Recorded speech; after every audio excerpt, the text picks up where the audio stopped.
Hey guys, Pie Guy Rules here, and I just watched the Adventure Time episode, A Glitch is a Glitch. My head hurts. Does anyone else's head hurt? Because mine does a little bit. The episode aired as an April Fool's Day episode, and Cartoon Network even in the promotions wouldn't show any clips for it. The promotions were just clips from other episodes saying, we can't even show you what's on next week's Adventure Time. And it worked, except for the fact that the episode kind of leaked like at least a week early online. Nice going there, Cartoon Network, so a little bit of it was spoiled for me. However, if you were just tuning in and you saw that CGI Adventure Time, just mind-blowing. I mean, even when I first, even reading a little bit about it online, which I didn't mean to do, I didn't think the episode was out, it's just, it kind of was, and people had already seen it and reviewed it. But even still, my head was just spinning from the information, and then from watching the episode. It was crazy. And yeah, it's an April Fool's Day episode, but it's still an actual episode, and honestly, I think it deserves to be looked at fairly closely because there is a lot going on here. So here I am to kind of break down the episode for you guys, because I don't know really how I feel about it. I don't know if I kind of like the episode, if I kind of don't like the episode. All I know is that I think it was a really bizarre concept, and I really applaud Adventure Time for trying something like this. But was it good? Was it bad? Well, let's dig in and find out. So the episode begins with a computer-generated version of the theme song, which is really cool. The last time they did this was for the 2 gender-bent episodes with Fiona and Cake, and it's really interesting to see the theme song kind of bend to show how weird this episode is going to be. So I guess the first thing I should really talk about is how the CGI is. It's awesome. It really is amazing. Now, mind you, it's not super detailed or high textured or anything. It's not the kind of computer graphics you're going to see in Kung Fu Panda the movie or anything. But for what it is quite beautiful. How simplistic it is and the colors and everything, and even the movements and animation, it really feels like Adventure Time done in computer generated graphics. And it's got its own unique style. I don't really know if I'd want to see an entire series done with this very minimalist model design and everything, but for this one episode, it really shines, and it really pulls the episode together. If it didn't have good-looking animation, it wouldn't be enjoyable. And not just the character design and the backgrounds and everything. The actual animation portion, when the characters move their legs around and everything, it is very much Adventure Time. They definitely captured the feel of Adventure Time in a 3D space. So after the theme song, the episode starts off with a title card, as all Adventure Time episodes do, except this title card is really sloppy. It looks like someone kind of scribbled it in Kid Pix, and same goes with the credits at the beginning. And obviously this is very intentional, but it is just so bizarre to see after the beautifully drawn title cards, to see this mishmash of glitched out mess that looks like it was computer generated is really weird. The episode starts out on a computer where Finn and Jake are drawing a picture of the Ice King and what looks like, I'm going to call it Kid Pix because that's the program that I'm familiar with. If you don't know, Kid Pix is kind of it was something they taught in elementary school as an easy way to kind of get comfortable around computers, but basically it's a very basic drawing simulator where you can draw and do basic shapes and do all sorts of little doodles on. It's a fun program if you ever get the chance to check it out. In this version, though, Finn can animate, and he tries to animate the Ice King, but Jake doesn't like it.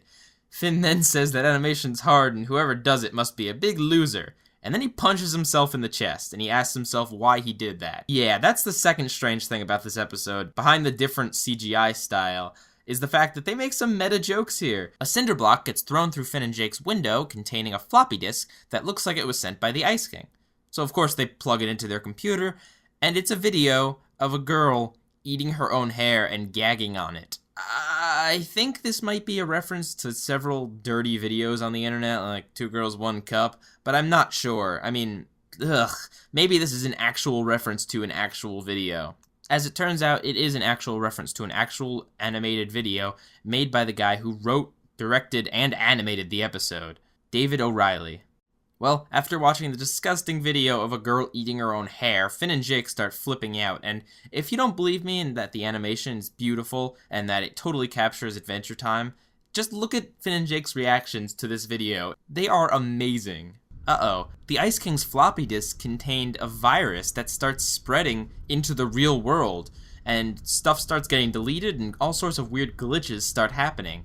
And if you don't believe me on how weird this episode is, the computer glitches look like genuine glitches that you would find when watching a TV or when watching a video on the internet. It is ridiculously believable to the point where watching this, you would actually believe your TV or computer screen is bugging out. And it also contains a bit of genius that this episode was totally in CGI because, well, Finn and Jake are technically in a computer this episode. So is all of Ooh. So the fact that the virus is spreading to the quote-unquote real world is really just a virus in the computer that's simulating their lives. So Finn and Jake go to Princess Bubblegum for help, but they find that the Ice King is also there, and he knows about the computer virus. He specifically planted it there to delete everything except for him and Princess Bubblegum so that they'd go on a date, because the princess said that she'd go on a date with him if he was the last person in Ooh. She probably didn't actually say that, but that's what the Ice King thinks. But yeah, the glitch is spreading rapidly out of control, and it's affecting all the candy people. Their faces start getting all distorted and glitching out. They start running around screaming. The backgrounds start disappearing.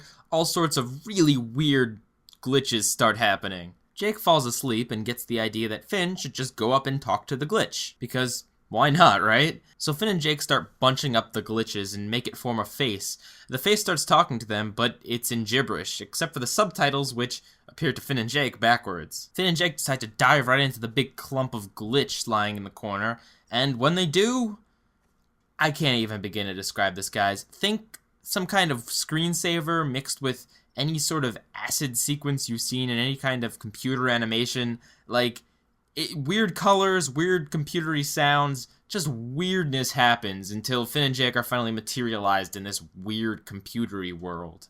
Finn says that they're in the universal source code and sees Princess Bubblegum and the Ice King's little hexagonal bits frozen to signify that they won't be affected by this. Jake comes across a spider's hexagon and a snake's hexagon, puts them together and creates this really weird looking spider snake thing in the regular world. Finn says that the hexagons must be the building blocks of the universe, and is anyone else thinking of Wreck-It Ralph right now? Because it reminds me of the source code in that game. If anyone's seen that movie, well, I guess the idea that everything in a world is just contained in some sort of weird representative computer space is not really a new concept now, is it?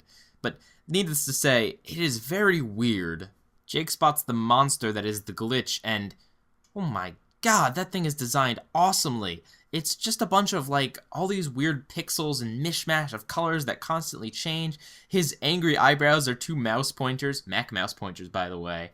But, yeah, weird character design. So then we get back to Princess Bubblegum, who's loading up her candy horse tranquilizer, as the Ice King tries to come in for his date.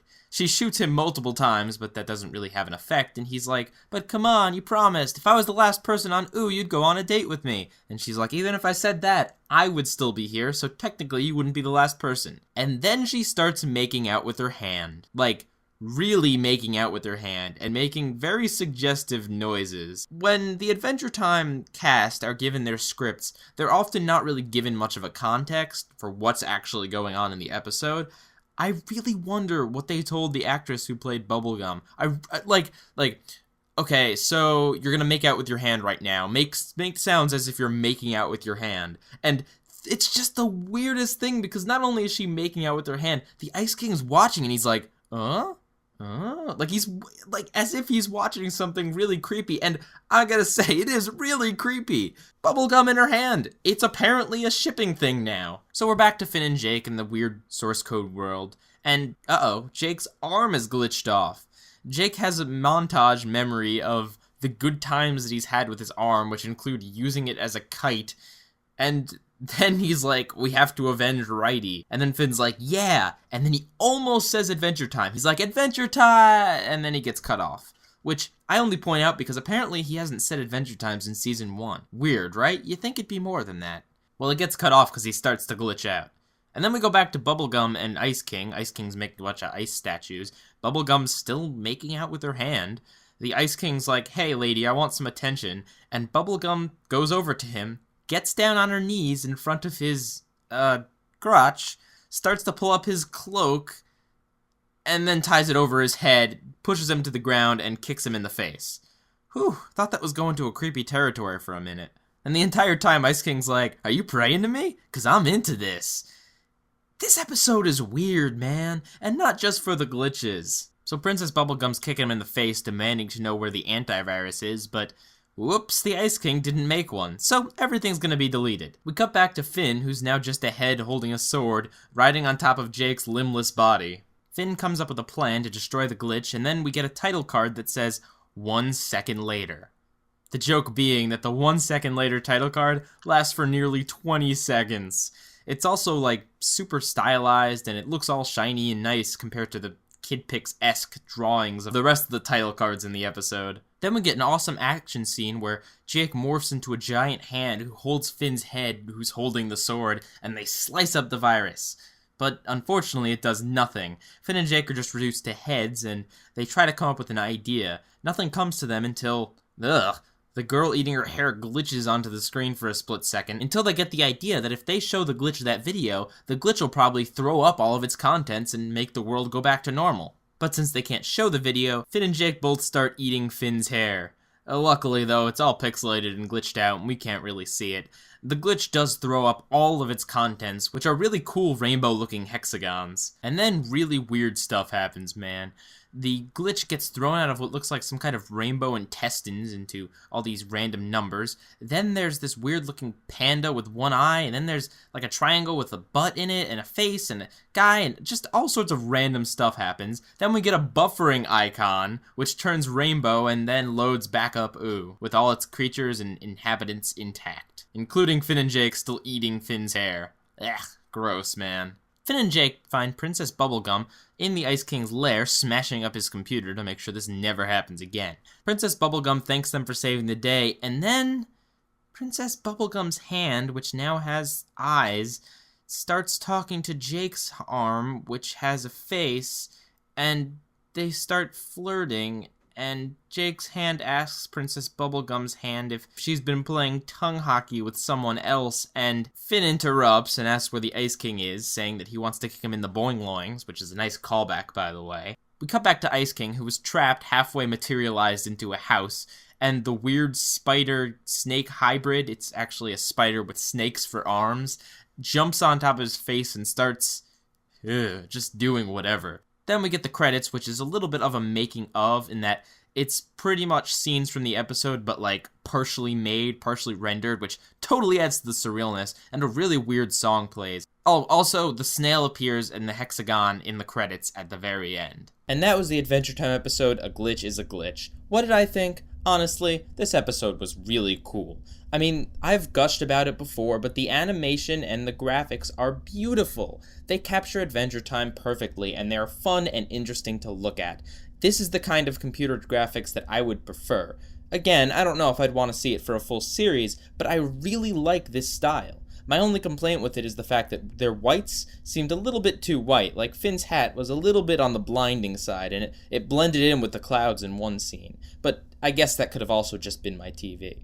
Everything else about the episode was awesome too. The plot was uniquely surreal, even for an Adventure Time episode. It really brought its A game. And yes, not everything makes entire amounts of sense, but it's a cartoon. You gotta roll with some of these things. If you're not into bizarre episodes, well, you're really not gonna be into this. The music's great too. You may not notice it because, like the rest of Adventure Time's background music, it keeps itself in the background. It always has some good beeps and boops for you, but it never tries to overcome the actual episode, which is great. If you actually pay attention to it, it's really interesting. It's also pretty impressive knowing that this whole episode was the brainchild of just one dude. I mean, yes, a lot of other people worked on it, but the one guy wrote the script, was the director, he did a lot of stuff, and that's really cool.